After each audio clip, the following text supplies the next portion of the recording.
ভিডিওর শুরুটা দেখে নিশ্চয়ই গেস করতে পারছো আজকের রেসিপি কি।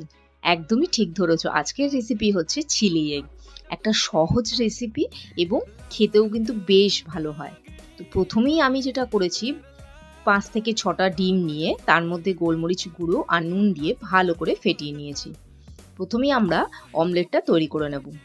তোমাদের যাদের কাছে বড় প্যান আছে তার মধ্যে তোমরা ডিমটাকে একেবারেই ভেজে নিতে পারো।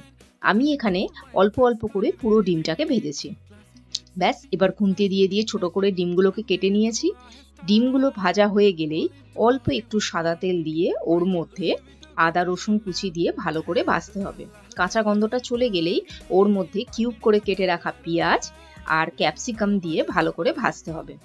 একটু নরম হয়ে এলেই ওর মধ্যে একে একে টমেটো সস, সয়া সস, কাঁচা লঙ্কা ও হ্যাঁ, আমি এখানে কিন্তু চিলি সস ব্যবহার করিনি, আমি কাঁচা লঙ্কা দিয়েছি। যদি তোমাদের কাছে চিলি সস থাকে তোমরা দিতে পারো।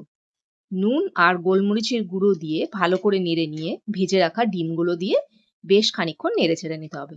ব্যাস, রেডি আজকে আমাদের চিলি এগ। সহজ না রেসিপিটা?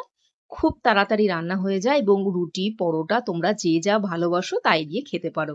আজকের রেসিপিটা জানিও কিন্তু, একদম চটজলদি রান্না, আর এই গরমের জন্য কিন্তু খুব সহজে রান্নাঘর থেকে তোমরা মুক্তি পাবে।